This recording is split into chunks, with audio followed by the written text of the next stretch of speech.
Hello friends, स्वागत है आपका स्टडी विद मुशाहिद चैनल में। और मैं मीनू आपके लिए फिर एक बार एमसीक्यूज़ लेकर हाज़िर हूँ मॉडर्न हिस्ट्री के। कैसे हैं आप सभी लोग? कैसी चल रही है आपकी स्टडी? यार कमेंट वगैरह कर दिया करो, कोई लोग पता चले कौन कौन स्टूडेंट वीडियो देख रहा है, कौन नहीं देख रहा है, और कैसी लग रही हैं आपके लिए। ठीक है, तो प्लीज़ आप लोग जो है वो बताते रहिए। आइए हम लोग स्टार्ट करते हैं। ये है एक मोटिवेशन कोट, सपना सपना ही रह जाएगा अगर वक्त पर पसीना नहीं बहाया तो। ठीक है, थोड़ा और पढ़ लीजिए क्योंकि किसी कोने में कोई आपसे ज़्यादा पढ़ रहा होगा। सबसे बड़ी चीज़ ये है कि अगर आपने कुछ करना चाहते हैं, आपने किस तरीके का सपना देखा हुआ है, तो मान लीजिए 2 महीने बाद एग्ज़ाम है या 4 दिन बाद एग्ज़ाम है, तो अगर आप अभी नहीं पढ़ेंगे तो एग्ज़ाम उसके बाद कुछ फ़ायदा नहीं है पढ़ने से। ठीक है, तो अगर 2 महीने बाद है तो अभी से आपको पढ़ाई स्टार्ट करनी पड़ेगी। मतलब हर चीज़ का एक जो है वो टाइम होता है। ठीक है, तो उस टाइम को मेंटेन करके अच्छे से काम करना चाहिए। और उसमें ज़रा भी अगर आप जो है वो ढील करेंगे ना, तो सीधी सी बात क्या होगी कि बस ये कहना, काश उस वक्त मैंने मेहनत कर ली होती या उस वक्त मैं थोड़ा सा और पढ़ लिया होता या पढ़ ली होती। तो ये स्थिति जो है वो रह जाती है। तो जिन लोगों ने जो भी सपना देखा हुआ है, जो भी टारगेट है जिसका, वो अच्छे से पूरा करिए। और हाँ, एक बात और बोलना चाहूँगी, अगर आप लोगों को जो भी चीज़ आप लोग पढ़ रहे हैं, किसी को किसी भी सब्जेक्ट में कोई प्रॉब्लम आ रही है, समझ में नहीं आ रही है चीज़, तो आप मुशाहिद सर के पास जो है वो उनसे बात करिए और बाकी इसके नीचे कमेंट करिए। मैं आपको जो है उसका कोई ना कोई सॉल्यूशन ज़रूर दूँगी। तो आप लोग कमेंट करके बताइए किसी सब्जेक्ट में आपको प्रॉब्लम आ रही हो, स्टडी में प्रॉब्लम आ रही हो, आपका टाइम टेबल बनने में या टाइम मैनेजमेंट में। ठीक है, तो अगर आप लोग को इस तरीके की भी कोई प्रॉब्लम्स है गाइडेंस की, तो प्लीज़ आप लोग कमेंट करिए, जो है मैं आपसे बात करूँगी उस टॉपिक पे और आपको उसका सॉल्यूशन दूँगी। ठीक है, इस चीज़ को अच्छे से कर लीजिए क्योंकि अभी मैं दे रही हूँ। ठीक, चलिए अब हम लोग स्टार्ट करते हैं। ये जो है गवर्नर जनरल वायसराय, इसका ये लास्ट सेशन है। कल जो है मतलब नेक्स्ट वीडियो जो आएगी इसकी, उसमें नेक्स्ट यूनिट होगी, क्योंकि ये बहुत ही इंपॉर्टेंट पोर्शन रहा है। काफ़ी वायसराय वगैरह गवर्नर जनरल वो बहुत ही इंपॉर्टेंट रहे हैं और उन्होंने काफ़ी अच्छे काम भी किए हैं, ख़राब भी किए हैं। ठीक है, तो भारत के विकास के लिए बहुत से काम अच्छे हुए हैं, ऐसा नहीं है कि सारे काम इन लोगों ने गलत ही किए थे। ठीक, तो हम देखते हैं जल्दी से क्वेश्चन। भारतीय पुरातत्व सर्वेक्षण की स्थापना किसके काल में हुई थी? कुछ जो है वो वायसराय या जो लोग हैं उनमें कुछ के नाम जो हैं वो बहुत ही इम्पॉर्टेंट हैं, उनसे रिलेटेड चीज़ें भी इम्पॉर्टेंट हैं। एक तो आपके जो हैं रॉबर्ट क्लाइव बहुत इम्पॉर्टेंट हैं। ठीक, कर्जन इम्पॉर्टेंट हैं, डलहौजी इम्पॉर्टेंट हैं। ठीक है, इन लोगों ने काम ज़्यादा किया है, इसलिए इन लोगों से रिलेटेड टॉपिक कुछ ज़्यादा हैं जो इनसे कनेक्ट रहते हैं। अब रिपन है या मियो हैं, इनके एक दो काम जो हैं वो मतलब ठीक ठाक थे या ये कम टाइम के लिए बने थे, तो ये लोग भी इम्पॉर्टेंट हैं, लेकिन इनको इतना याद करने की ज़रूरत नहीं आती क्योंकि इनके एक दो काम है। लेकिन कर्जन है, क्लाइव है या आपके डलहौजी हैं, इन लोगों के काम जो हैं ज़्यादा टाइम तक ये लोग रुके थे, तो इन लोगों ने ज़्यादा काम किया, तो इस चक्कर से जो है ये ज़्यादा इम्पॉर्टेंट है। ठीक है, तो आइए हम इसके ऑप्शंस देखते हैं। Option A Warren Hastings, option B Lord Dalhousie, option C Lord Curzon, option D Lord William Bentinck. इसका सही आंसर है ऑप्शन सी लॉर्ड कर्जन। ठीक है, भारतीय पुरातत्व सर्वेक्षण ये जो है, जो हमारी पुरानी चीज़ें जो हैं, जैसे हड़प्पा संस्कृति टाइप की जो चीज़ें रही थी, तो कर्जन ने जो है वही इस विभाग की जो है वो स्थापना की थी कि इस तरीके की जो चीज़ें मिलें या हो उनके लिए एक जो है विभाग बनवाया था। ये कब की थी? इसने 1784 में। ठीक है, इस चीज़ को याद रखिएगा। कलकत्ता में विलियम जोन्स, एक सेकंड रुक जाइए, कुछ गड़बड़ है, मैं आपको कुछ बताती हूँ। यह है, देखिए, भारतीय पुरातत्व सर्वेक्षण संबंधी प्रयास जो थे वो 1784 में 1784 में कलकत्ता में जो स्टार्ट किए थे, किसके द्वारा? विलियम जोन्स द्वारा एशियाटिक सोसाइटी की स्थापना के साथ प्रारंभ हुए थे। एक विलियम जोन्स थे जिन्होंने कलकत्ता में 1784 में जो है एशियाटिक सोसाइटी की स्थापना की थी, तभी जो है वो इसकी स्थापना की गई थी। ठीक है, और 1861 में है जो इसका प्रमुख जो है वो नियुक्त किया गया था। ठीक, अच्छा हाँ, एक चीज़ और इम्पॉर्टेंट है लॉर्ड कर्जन का जो कार्यकाल रहा था उसके बारे में भी मैं आप लोगों को कुछ बताना चाहूँगी। मतलब सबसे लंबा अगर कोई रहा था तो वो जो थे लॉर्ड कर्जन रहे थे। ठीक है, अगर क्वेश्चन आता है कि कौन सा वाइसराय या गवर्नर जनरल जो है सबसे अधिक टाइम तक भारत का ये रहा है, तो वो लॉर्ड कर्जन रहे हैं। ठीक है, इस चीज़ को भी याद रखिएगा। नेक्स्ट क्वेश्चन देखते हैं। फूट डालो और राज्य करो की रणनीति किसने अपनाई थी? ठीक है, option A Lord Curzon, option B Lord Minto, option C Lord Dalhousie, option D Lord Wellesley. ठीक, इसका सही आंसर है ऑप्शन ए लॉर्ड कर्जन। तो कुछ काम उसने अच्छे किए थे। उसने जैसे पुरातत्व विभाग की स्थापना की थी, उसने सिंचाई विभाग की स्थापना करवाई थी। ठीक है, उसने जो है वो विश्वविद्यालय मतलब बनवाए थे। ठीक है, और महाविद्यालय वगैरह की स्थापना भी की थी उसने, कर्जन ने। और उसने जो है वो अकाल जब पड़ा था तो उसके लिए भी विभाग बनवाए थे कि वहाँ आप जांच करिए और कैसे कैसे क्या है इन चीज़ों को देखिए। ठीक है, और फिर ये फूट डालो और राज, वो काम तो ठीक थे, आवश्यकता थी उनकी, लेकिन फूट डालो और राज करो ये काम अच्छा नहीं था इसका। ठीक है, लेकिन इसने ये काम किया था। ठीक, और कर्जन ने ही जो है, आपको अगर ध्यान हो तो 1905 में जो है वो क्या बोलते हैं उसको, बंगाल का विभाजन किया था, वो इसी का काम था। ठीक है, तो कुछ काम वही है ठीक थे, लेकिन कुछ काम सही नहीं थे। इसमें बताती हूँ मैं कि अंग्रेज़ों ने जो है वो स्पेशली ये कर्जन, सोच तो सभी की खराब थी। ठीक, इसने क्या है हिंदू मुस्लिम मतभेदों को पूरा लाभ उठाया था और फूट डालो और राज करो की नीति इसने अपनाई थी। इसका जो शासनकाल में जो ब्रिटिश सरकार ने स्पष्ट रूप से मुस्लिम समर्थक और हिंदू विरोधी नीति अपनाई थी। क्यों? क्योंकि जो बहुतायत में थे, ठीक है, उनके विरोध इसने किया था, जिससे लोगों में आपसी मनमुटाव उत्पन्न हो। इसी की नीति के तहत जो है वो इसने 1905 में, अभी मैंने आपको बताया था, इसने 1905 में किया था, बंगाल विभाजन किया था। ठीक है, नेक्स्ट क्वेश्चन देखते हैं हम लोग। निम्नलिखित में से कौन भारत का एकमात्र यहूदी वायसराय था? ठीक है, option A Lord Curzon, option B Lord Canning, option C Lord Irwin, option D Lord Reading. इसका सही आंसर है ऑप्शन डी लॉर्ड रीडिंग। ये क्वेश्चन इम्पॉर्टेंट है, हालांकि रीडिंग इतना इम्पॉर्टेंट नहीं है, लेकिन ये क्वेश्चन इसलिए इम्पॉर्टेंट है क्योंकि एकमात्र यहूदी है। ठीक है, तो भारत का ये एकमात्र यहूदी लॉर्ड रीडिंग था। इसका कार्यकाल जो था वो 1921 से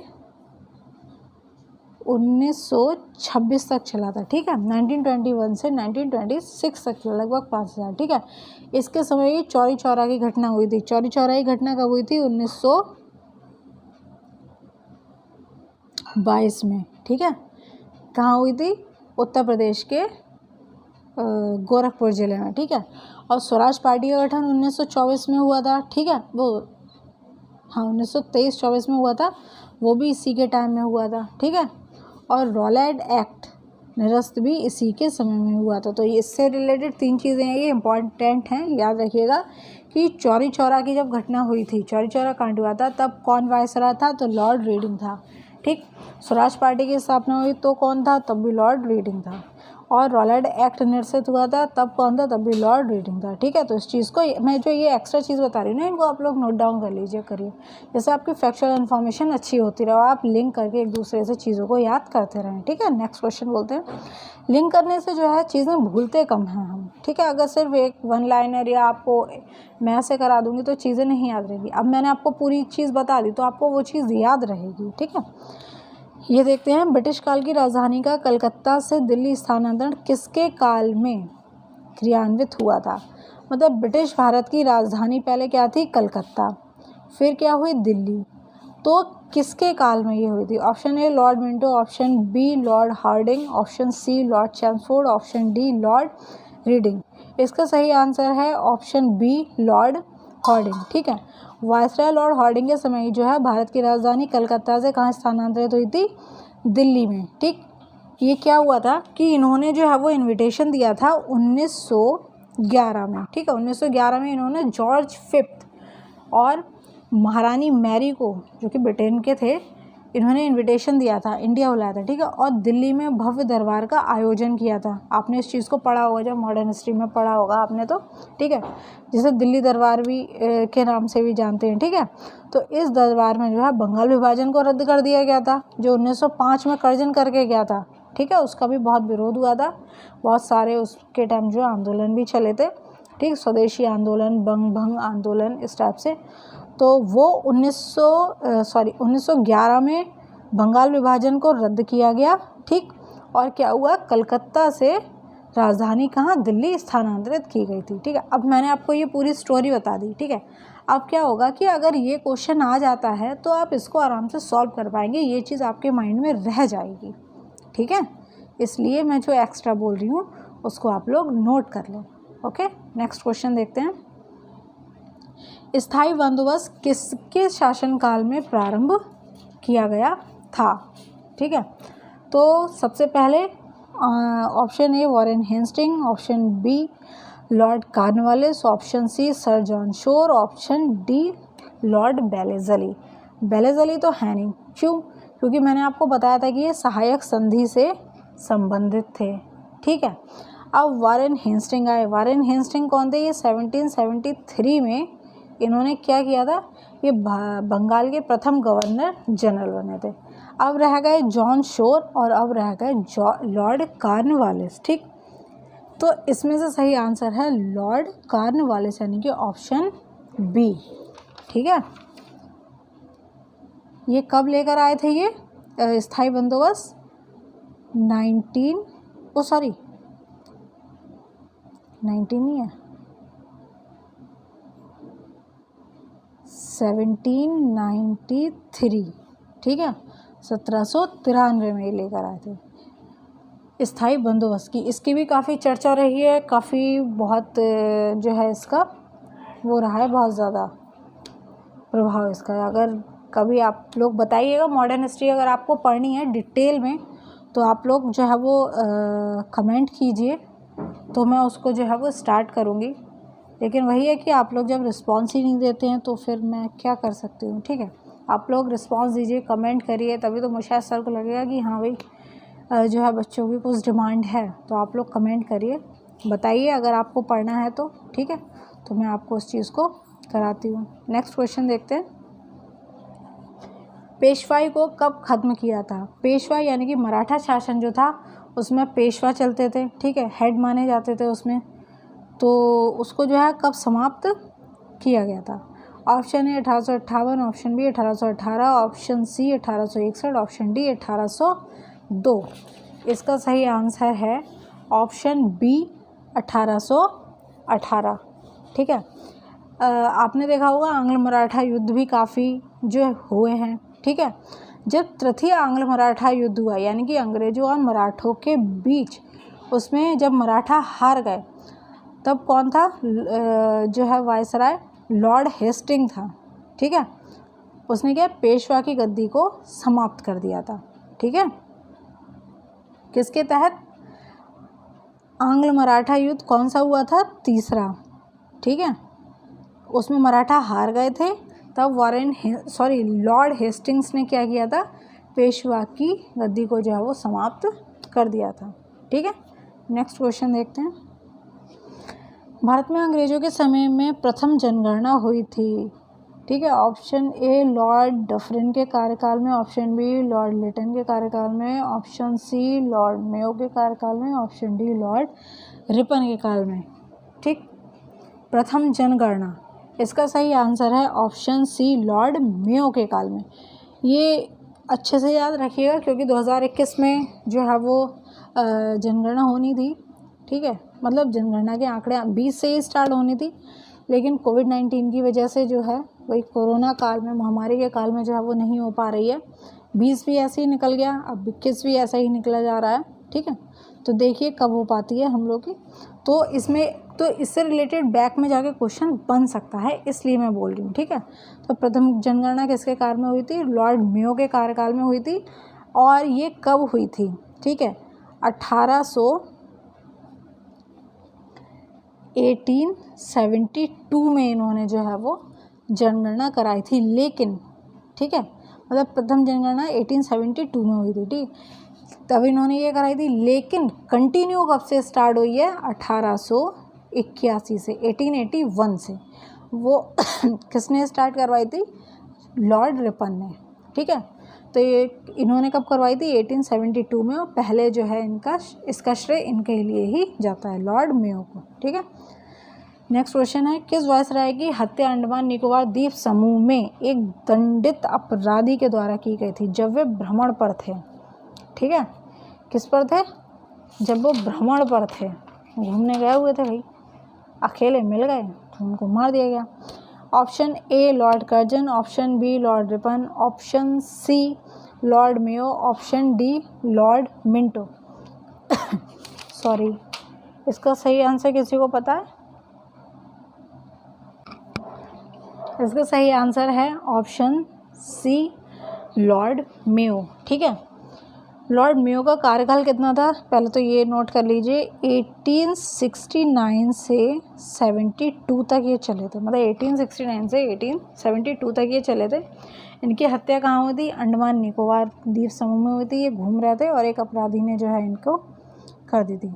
और मतलब ये ऐसे प्रथम थे जिनकी ऐसे हत्या हुई, उनके कार्यकाल में ही हो गई थी। ठीक है, और एक किस चीज़ में प्रथम है?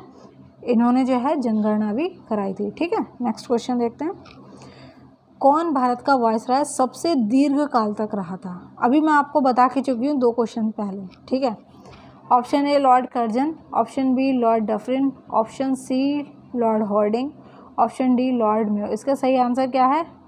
कमेंट करके बताइए।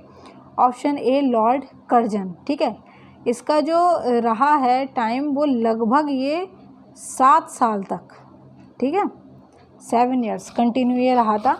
और दोबारा जब आया था तो इसकी बहुत जल्दी मतलब जो है वो डेथ हो गई थी, तो वो इम्पोर्टेंट नहीं है, लेकिन ये एक बार में 7 साल आता है, यानी कि 1899 से ये 1905। ठीक है, अभी मैंने 1905 आपको डेट बताई थी कि बंगाल विभाजन किया था वो इसी ने किया था, उसके बाद इसको हटाया गया था।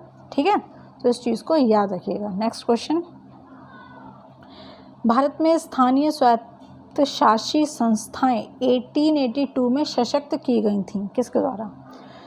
जॉर्ज वार्लो द्वारा, लॉर्ड रिपन द्वारा, लॉर्ड कर्जन द्वारा, लॉर्ड लिटन द्वारा। ठीक है, इसका सही आंसर है ऑप्शन बी लॉर्ड रिपन के द्वारा। मतलब जो स्थानीय शासन या स्थानीय स्वशासन की जो सरकारी प्रस्ताव लेकर आए थे वो लॉर्ड रिपन ही लेकर आए थे। और एक चीज़ और क्या थी, इन्होंने जो है वो जनगणना को कंटिन्यू कराया था 1882 से। ठीक है, तो इनसे रिलेटेड 2 इम्पॉर्टेंट चीज़ें हैं।